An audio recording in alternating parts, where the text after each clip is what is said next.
여러분 안녕하십니까? 시편 산책 시간이 되었습니다. 지난 한 주간 평안하셨죠? 오늘은 시편 52편을 봅니다. 전체가 9절로 되어 있습니다. 강포한 자여 내가 어찌하여 악한 계획을 스스로 자랑하는고 하나님의 인자하심은 항상 있도다. 내 혀가 심한 악을 꾀하여 날카로운 삭도같이 간사를 행하는도다. 내가 선보다 악을 사랑하며 의를 말함보다 거짓을 사랑하는도다. 간사한 혀여 내가 잡아먹는 모든 말을 좋아하는도다. 그러자 하나님이 영영이 너를 멸하시며 너를 취하여 내 장막에서 뽑아내며 생존하는 땅에서 내 뿌리를 빼시리로다. 의인이 보고 두려워하며 또 저를 비웃어 말하기를 이 사람은 하나님으로 자기 힘을 삼지 아니하고 오직 그 재물의 풍부함을 의지하며 제약으로 스스로 든든케 하던 자라 하리로다. 오직 나는 하나님의 집에 있는 푸른 감람나무 같으며 하나님의 인자하심을 영영히 의지하리로다. 주께서 이를 행하셨으므로 내가 영영히 주께 감사하고 주의 이름이 선함으로 주의 성도 앞에서 내가 주의 이름을 의지하리이다. 아멘. 오늘은 이 말씀을 가지고 푸른 감람나무 같은 인생이라고 하는 제목으로 말씀을 나누려고 합니다. 이 시편과 관련된 역사적 사실은 오늘 그 성경 시편 52편 이 앞을 보면 마스길 영장으로 한 노래 에돔인 도액이 사울에게 이르되 다윗이 아히멜렉의 집에 왔더라 말하던 때에 라고 배경을 정확하게 이야기해주고 있습니다. 이 시편과 관련된 사실은 사무엘상 21장에 있는 말씀입니다.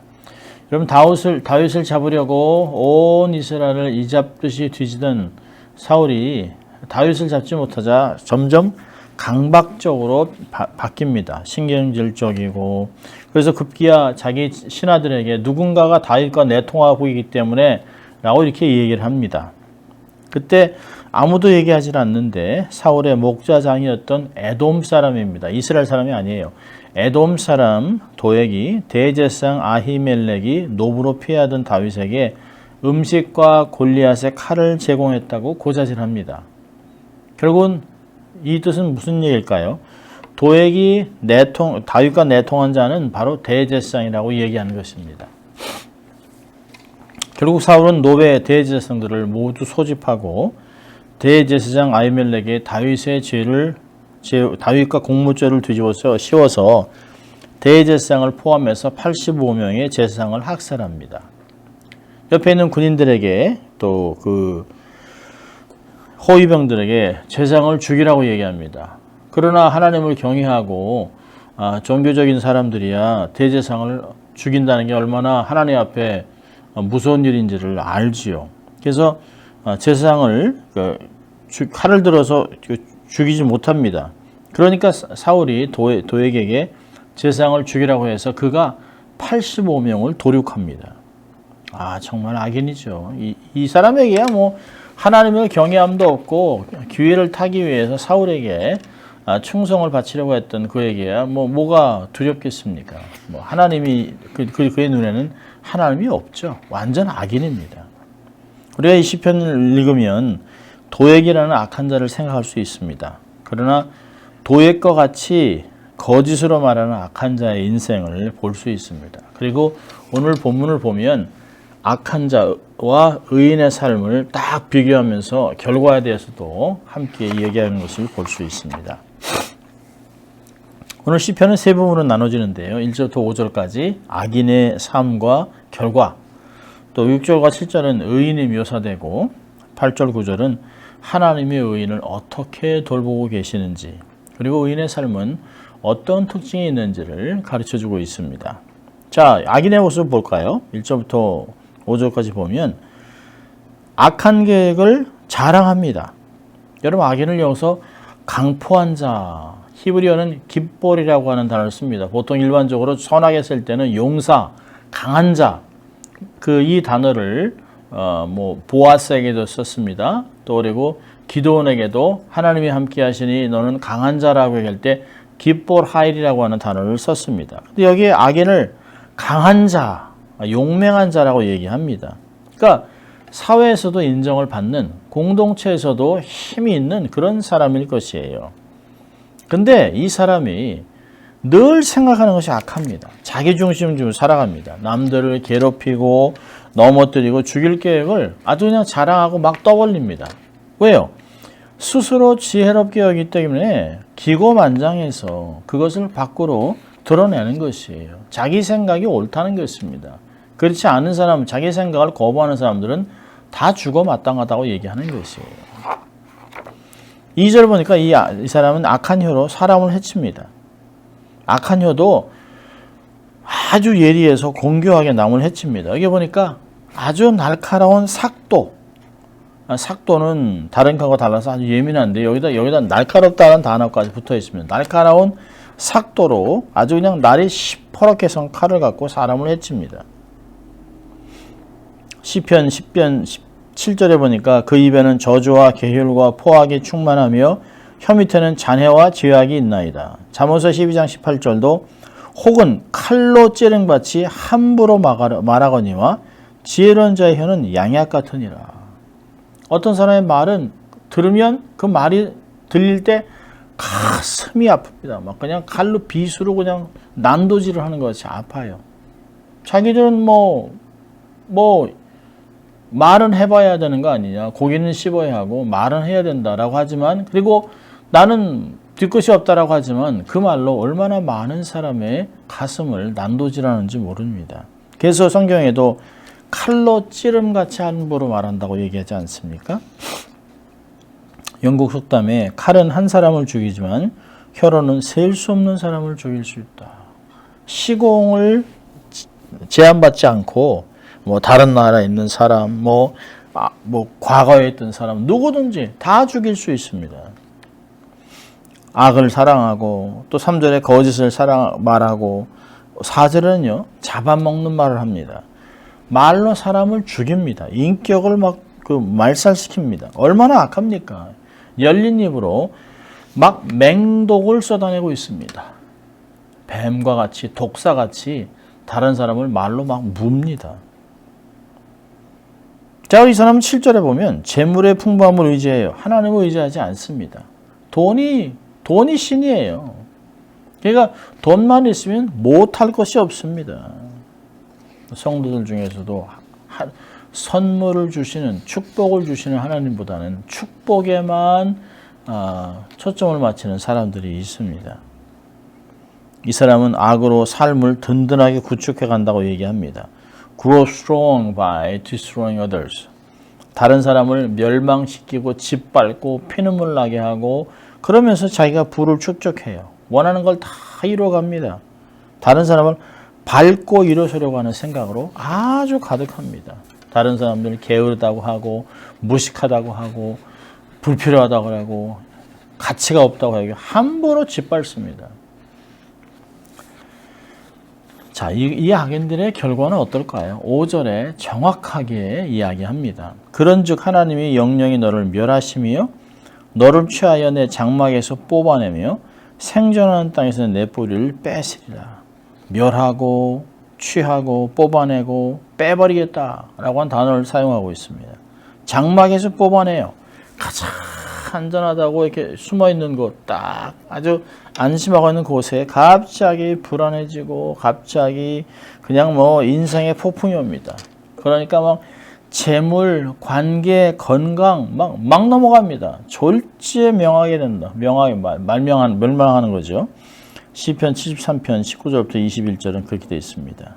갑자기 호련히 하나님의 징계가 임하는 것이에요. 생존하는 땅에서 내 뿌리를 뽑아버리겠다. 전적으로 멸망하는 걸 의미하는 거예요. 생명을 거둬가는데 후손도 없죠. 미래 후손, 미래 자체가 없는 것이에요. 징벌입니다. 여러분 이 5절을 보고 스펄전 목사님이 이렇게 있습니다. 하나님께서 악인의 장례식장에서 읽어주시는 추도사. 와, 섬뜩하죠.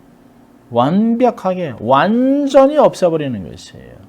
그걸 악인. 그래서 나중에 시편에서는 얘기합니다. 악인을 보려고 해도 아무리 돌아봐도 하나도 없더라. 하나님의 마지막 때에는 그렇게 될 것이라고 얘기합니다.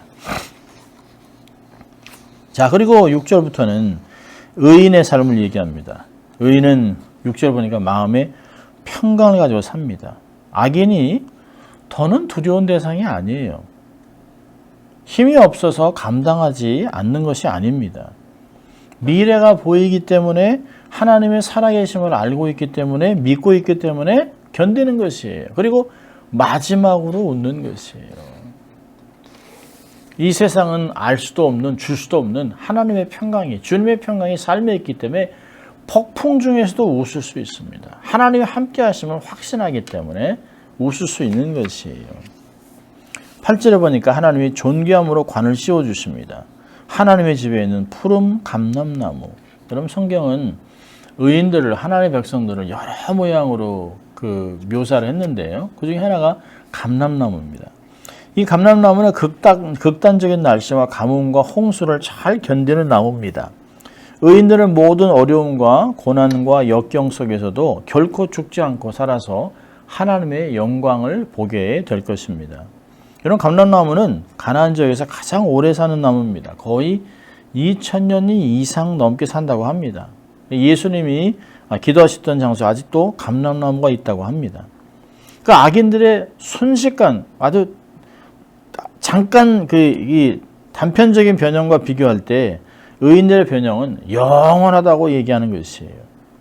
또 이 감람나무는 열매와 기름으로 사람과 짐승들에게 아주 유용합니다. 기름은 성전에 등불을 밝히는 데 사용하지요. 기름 부음에 예식에 사용도 하기도 하지요. 병 고치는 데 사용하기도 합니다. 그래서 감람나무는 하나님이 사랑하시고 은혜를 베푸시는 하나님의 백성 이스라엘을 상징하기도 합니다. 로마서 11장 또 나와 있는 것을 볼 수 있어요. 전체적으로 이 감람나무는 생명과 풍성함과 또 풍요를 상징합니다. 그러니 감람나무보다 의인들을 비유하기 좋은 이미지는 사실은 없습니다. 여러분 여기서 보니까 다윗은 나는 하나님의 집에 있는 푸른 감람나무 같다라고 얘기합니다. 의인은 무엇과 같으며 라고 하는 그 표현이 있습니다. 여기는 자신이 확신을 가지고 나는 하나님의 집에 있는 푸른 감람나무 같다고 얘기합니다. 하나님의 집에 있다는 말은 하나님께서 지키시고 돌보시고 기른다는 의미죠. 아무도 하나님의 집에 심긴 감람나무를 흔들자나 베일 자가 없습니다. 전능하신 하나님의 철저하신 보호 아래에 있기 때문입니다. 확신을 갖고 고백하는 거죠.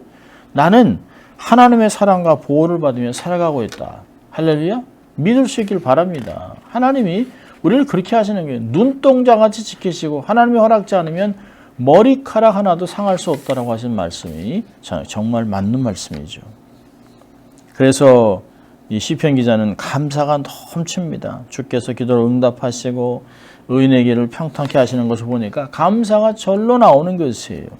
여러분 성도의 표적이 감사, 찬송, 능력, 미래지향적, 긍정적인 태도 많지 않습니까? 그 중에서 감사가 터져 나오는 것 얼마나 좋은 건지 모릅니다. 자, 여기 보면 의인의 이런 결과들을 보면서 의인은 어떻게 삶을 살았나요? 하나님의 성품을 의지합니다. 하나님께만 소망을 두고 살아가는 거예요. 악인과는 다르게 하나님 중심으로 행하고 하나님의 뜻을 헤아리고 하나님을 닮아가는 자가 됩니다. 바울이 얘기한 같이 내가 그리스도를 닮은 것 같이 너희도 나를 본받는 자가 되라. 나는 하나님을 닮아간다 얘기하고 있습니다. 우리가 정말 닮아낼 우리 아버지 되시는 하나님을 닮아가는 것, 하나님의 형상을 소유한 자들로 하나님의 영광을 드러내는 것 얼마나 중요한지 모릅니다. 하나님의 성품을 의지하는 것이에요. 매 순간마다 어찌하면 하나님의 뜻은 하나님이 어떻게 하셨을까? 하나님이 원하시는 게 뭘까? 하나님 도와주세요. 하나님 방법대로 살기를 소원합니다 하는 마음들이 우리 마음에 가득해야 하는 것입니다. 또 그 의인은 감사하는 삶을 살아야 됩니다. 데살로니가전서 5장에서도 우리가 너무 잘 알잖아요. 항상 기뻐하고 시시마다 기도하고 범사에 감사하라. 이는 그리스도 안에서 너희를 향한 하나님의 뜻이니라. 정확하지요. 하나님의 뜻입니다. 항상 기뻐하고 범사에 감사하고 어떤 상황 속에서도 감사를 잊지 않는 그런 일을 살아가는 것입니다. 여러분 감사는 작은 것에 감사를 해야 큰 것에 감사할 수 있습니다. 사소한 것, 작은, 여러분 하나님이 영광을 큰 곳에 걸어놓지 않았어요. 고린도전서 10장 31절 보면 먹든지 마시든지 무엇을 하든지 다 하나님의 영광을 하라. 우리가 평상시에 가볍게 여길 수 있는, 하찮게 여길 수 있는 그곳에 내가 충성되게 감사하는 삶을 살아가라고 얘기하고 있습니다. 작은 일에 감사하면 큰 일을 감당하는 자가 된다는 것이에요. 여러분, 세 번째는 항상 주의 이름을 의지한다 얘기합니다. 주의 이름이 선함으로 주의 이름을 사모하리라 9절에 얘기하고 있습니다. 항상 주의 이름을 의지하는 거예요. 사모한다는 말은 기다린다, 바란다, waiting upon, hope for 라고 하는 말인데요. 이런 고통 가운데서 하나님의 백성과 함께 고난의 여정을 지나가면서도 하나님의 선하심을, 하나님의 약속을 바라보겠다라고 얘기하는 것입니다. 범사에 하나님이 인정하는 것이에요. 그러면 하나님이 우리가 가야 할 길을 지도하시겠다고 잠언서 3장 5절 6절은 이야기하고 있습니다. 내 명철을 의지하지 말아야 합니다. 항상 주를 의지하고 주의 이름을 의지하는 크리스찬, 크라이스트, 주를 따라가는 사람들 아닙니까? 성도 아닙니까? 우리는 정말 그렇게 삶을 살아가야 됩니다. 여러분, 오늘 1절에 아주 중요한 말이 있어요. 강포한 자가 자기 악을 막 자랑하는 중에 그 뒷말이 참 재밌습니다. 악인이 악한 생각을 자랑하고 악을 행할 때도 하나님의 인자하심은 항상 있도다. 귀한 말입니다, 여러분. 하나님의 인자하심은 우리가 평안할 때는 존재하지만 우리가 막 설명할 수조차 없을 비극을 경험할 때는 없는 것 같다. 아닙니다. 그렇지 않습니다. 하나님의 인자하심은 항상 있습니다. 항상 하나님이 함께 하세요. 하나님의 임재가 있는 곳은 하나님의 공율, 하나님의 자비, 하나님의 인자하심, 하나님의 사랑이 넘치는 것이에요. 하나님이 우리를 결코 고와 같이 버려두지 않는다고 얘기하셨습니다. 내가 세상 끝날까지 너희와 함께 하겠다. 주님의 이름이 임마누엘이잖아요. 그 백성과 함께하는 하나님이 나와 지금 함께하기 때문에 하나님의 인자함은 상황이 어떠하든 간에 상관없이 나와 함께하고 있다. 그러니까 다윗이 확신을 가지고 나는 하나님의 집에 있는 푸른 감람나무라고 얘기하는 것이에요. 하나님이 나와 함께하니까 두려움이 없어요. 여러분, 꼬마애들도 어린 자녀들을 키울 때 보면 부모가 있으면 당당합니다. 그냥 그러다가 부모가 안 보이면 아주 불안하죠. 어떤 때는 울기도 하죠. 그런데 아빠가 딱 나타나면, 엄마가 나타나면 언제 그랬냐는 듯이 아주 삶을 당당하게 살아갑니다. 여러분, 우리가 그래야 되지 않겠습니까? 하나님이 나와 함께 하시는데 누가 나를 대적하랴? 누가 나를 어찌하겠나?